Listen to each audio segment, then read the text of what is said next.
السلام عليكم اخواتي الاعزاء، اتمنى تكونوا بخير. وصفتنا النهارده خلاص بدانا العام الدراسي الجديد، والوصفه النهارده تنفع معاكي في اللانش بوكس وكمان تنفع معاكي في عزوماتك. وصفه محشيه باذن الله هتعجبكم. اتمنى في البدايه ما تنسوش تدعمونا باللايك والاشتراك في القناه، وما تنسوش تفعلوا الجرس على الكل عشان يوصل لكم كل جديد. ولو بتشوفوا القناه لاول مره يا ريت تعملوا جوله سريعه على محتوى القناه، باذن الله هتعجبكم. هتلاقوا عليها تشكيله جديده من الوصفات والحلويات والمخبوزات باشكال جديده، وكمان بنقدم على القناه اهم الاخبار المتداوله على السوشيال ميديا. لو بتشوفوا القناه لاول مره، دي مجموعه من الوصفات اللي شاركناها مع بعض على القناه، وقدمنا مع بعض افكار مختلفه واشكال مختلفه للمخبوزات اللي تنفع معاكي في اللانش بوكس. ممكن تحضريها قبلها بيوم وتقدميها لاولادك للمدرسه. بالاضافه كمان المولد النبوي على الابواب، عملنا مع بعض تشكيله جميله من حلويات المولد زي ما حضراتكم شايفين.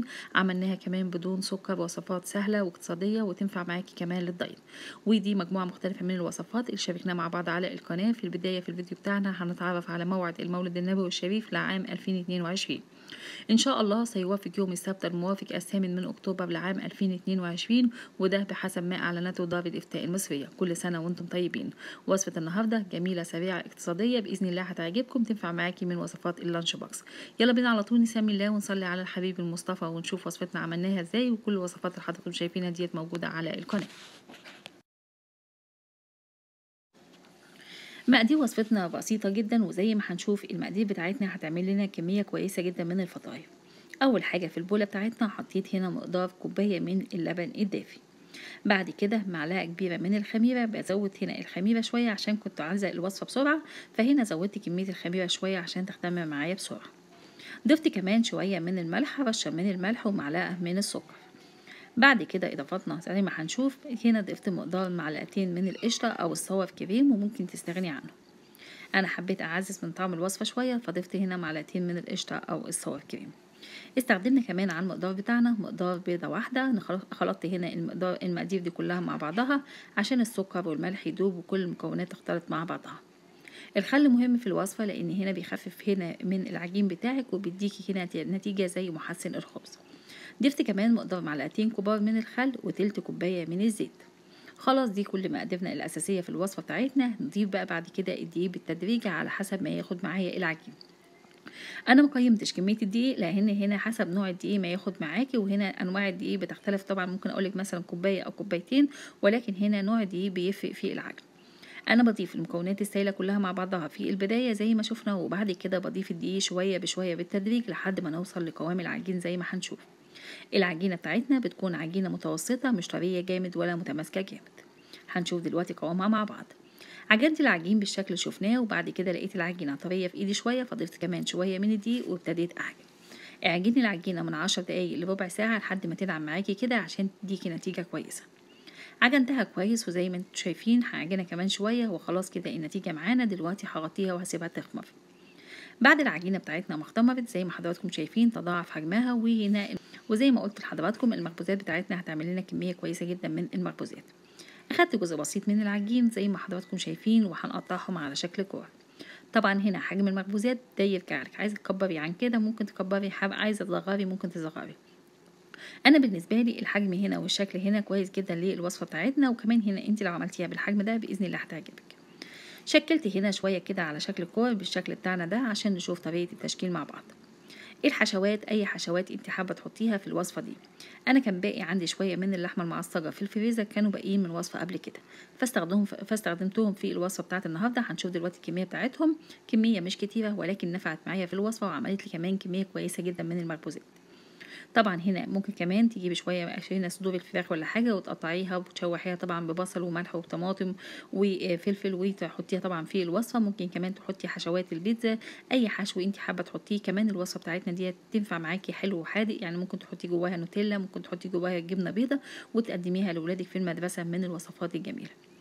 طريقة التشكيل زي ما شفنا، جبت هنا قطعة من العجين وبعد كده فردتها على شكل مستطيل. وادي هنا اللحمة المعصجة، اللحمة طبعا متبلة وفيها كل حاجة، البصل والفلفل والتوابل بتاعتها، ومعصجها وحطها فضل معايا جزء حطيتهم في الفريزر واستخدمتهم في وصفة النهاردة. حطيت هنا بالشكل بتاعنا ده معلقة كبيرة من اللحمة، وبعد كده هنا حطيتها في الوصفة بتاعتنا.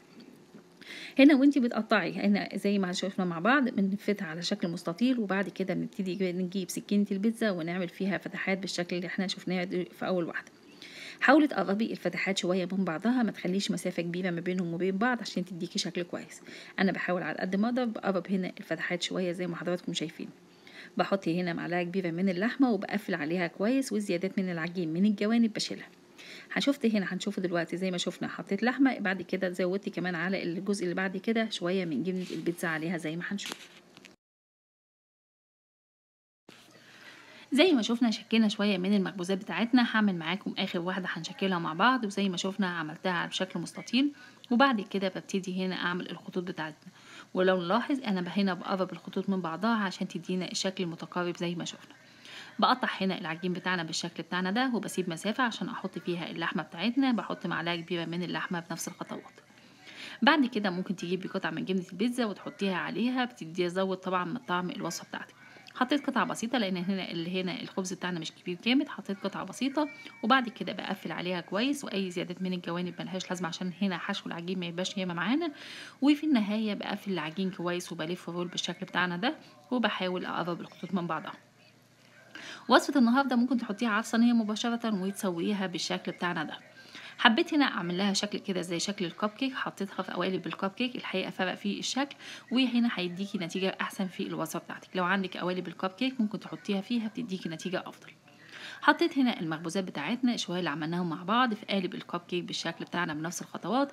والخطوه المهمه ان انت تسيبيهم يختمروا مره تانية زي ما حضراتكم شايفين. انا سبتهم يختمروا مره تانية من 10 دقائق لربع ساعه لحد ما تضاعف حجمهم مره تانية بالشكل بتاعنا. في النهاية جبت هنا مقدار بيضة عليها شوية من القشطة أو الزبادي، وبعد كده خلطتهم كويس. أو ممكن طبعا تستبدلي القشطة أو الزبادي، ممكن تستبدليهم بشوية من اللبن، وخلطتهم كويس. وبعد كده دهنت بيهم الوش، وأنا مولعة الفرن قبل ما نحط فيه الفطاير بتاعتنا بحوالي 10 دقايق.